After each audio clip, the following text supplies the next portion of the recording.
পাটিল এত রাত্রে যুদ্ধ শিবিরে? বিনিদ্র রাত কি তুমি একাই যাপন করছো অঙ্গরাজ? তা বলে শান্তি প্রিয় ছেড়ে একা এই যুদ্ধ শিবিরে? কোনদিন দেখেছো কি?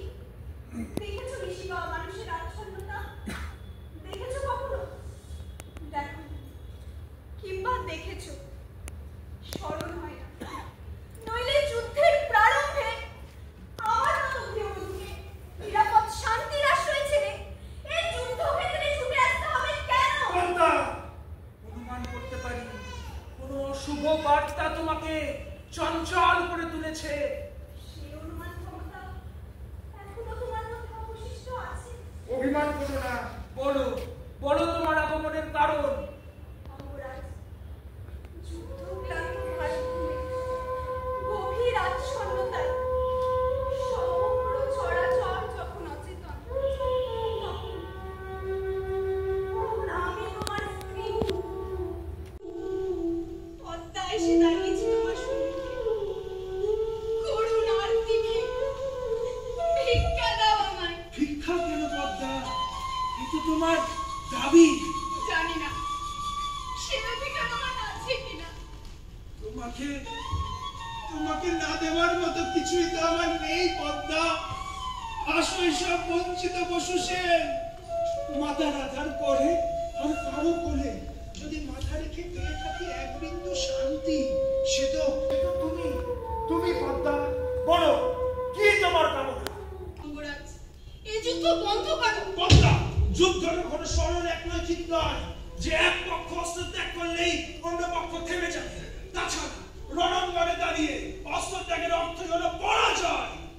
হায়, জয় পরাজয়, জয় পরাজয়, জয় পরাজয়। এখনো জয় পরাজয়ের অঙ্ক কষে চলেছ। শিবিরের ক্ষীণ আলোয় শানিত মারণাস্ত্রে ধ্বংসের প্রস্তুতি পেলে একবার তাকিয়ে দেখো। অন্ধকার ক্লান্ত রণাঙ্গনে শপথেরা সব ছেড়ে খায়। পুত্রহারা মা, পিতৃহারা সন্তানের হাহাকার মিশে যায় তাদের উল্লাসে। অসংখ্য বিজেদের লেলিহান চিতায় বসিত হয় বিজয়ী দম্ভ। এই জয় চাও তুমি? বলো, তুমি কি এই যুদ্ধ চেয়েছিলে? কি জানি, হয়তো নয়। উত্তরটা আজ বড় জরুরি। উত্তর তো আমিও খুঁজে চলেছি পদ্মা। না, কোনদিন খোঁজনি, খোঁজবার চেষ্টাও করনি। কেবল ক্ষমতার ইচ্ছু যুদ্ধবাজ দাম্ভিক দুর্যোধনের সঙ্গত করে চলেছ। দুর্যোধন রাজা, রাজ্য রক্ষা তার রাজধর্ম। কার রাজত্ব অঙ্গরাজ? কেই বা রক্ষা করে চলেছে? তুমি নিজে বিশ্বাস করো এই রাজত্বের অধিকার দুর্যোধনের? মহারাজা ধৃতরাষ্ট্র প্রথা অনুসারে তার জ্যেষ্ঠ পুত্র দুর্যোধনই সিংহাসনের ন্যায়সঙ্গত অধিকারী। বাহ বাহ বাহ, ধন্য তোমার ন্যায়। অন্ধ ধৃতরাষ্ট্রের হাতে স্বেচ্ছায় দায়িত্ব অর্পণ করে যে পাণ্ডু বনবাসে যেতে পেরেছিলেন, আজ তারই পুত্রদের বঞ্চিত করার মধ্যে ন্যায়ের সন্ধান করে চলেছ। হায় পদ্মা, এই জটিল রাজনীতি বোঝা তোমার বোঝার বিষয় নয়। এড়িয়ে যেতে চেও না অঙ্গরাজ। অন্তঃপুরে থাকা সাধারণ নারী আমি, রাজমনীষী। একটু হলেও রাজনীতিটা আমি বুঝি। মাত্র 5টা গ্রামের দাবি যে তারা করেছিল, তা কি খুবই অসম্ভব? হ্যাঁ, অসম্ভব না, এ তাদের পৈতৃক অধিকার। অধিকার। শোনো তবে, পাণ্ডুর বনবাস যাত্রা 14 বছর পর পাঁচটা কিশোর ছেলেকে হাজির করে রাজপুত্র বলে দাবি করা হয়েছিল। তারা যে সত্যিই রাজপুত্র, সে নিশ্চয়তা কে দেবে শুনি? কি বলতে চাইছো তুমি? প্রশ্নটা রূঢ় হলেও একান্তই কি অপ্রাসঙ্গিক? আজ এতদিন পরে এই প্রশ্ন উঠছে কেন? কারণ এতদিনও প্রশ্নটা যাচাই করা সম্ভব হয়নি তাই। এ তোমাদের মিথ্যা মিথ্যা চক্রান্ত। মিথ্যা মিথ্যা চক্রান্ত।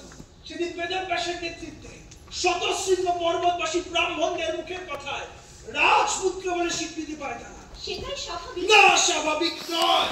কারণ যৌন রোগাক্রান্ত পাণ্ডু নারী সঙ্গ করার কোনো যোগ্যতাই ছিল না, সেটা জানতো অনেকে।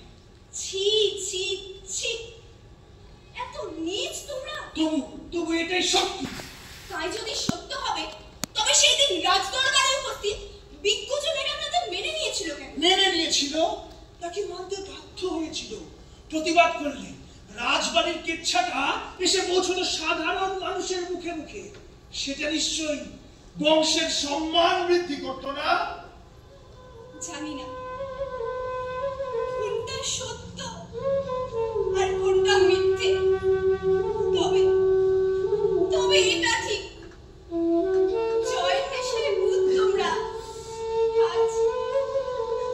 আজ ভুলে গেছো সাধারণ মানুষের কথা। অঙ্গরাজ, তোমার বিজয় তোমাকে কি দেবে জানি না,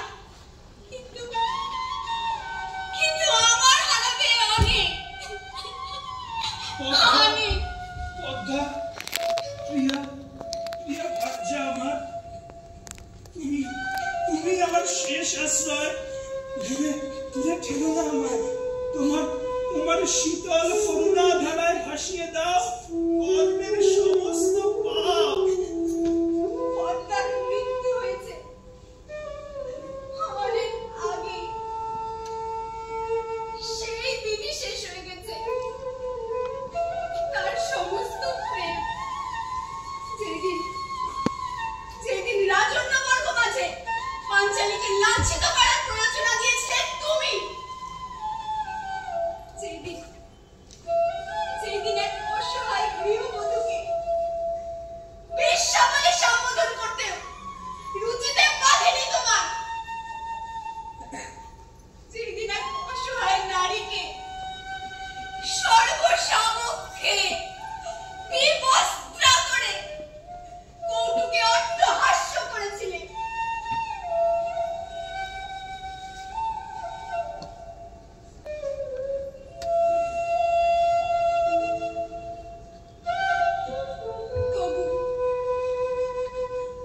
তবু আজ এসে দাঁড়িয়েছি তোমার সম্মুখে করুণার নিয়ে।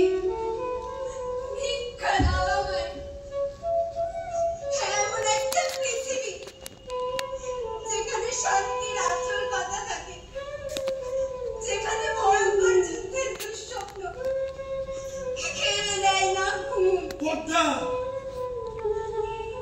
আপন সন্তানের কথা ভেবে পরিত্যাগ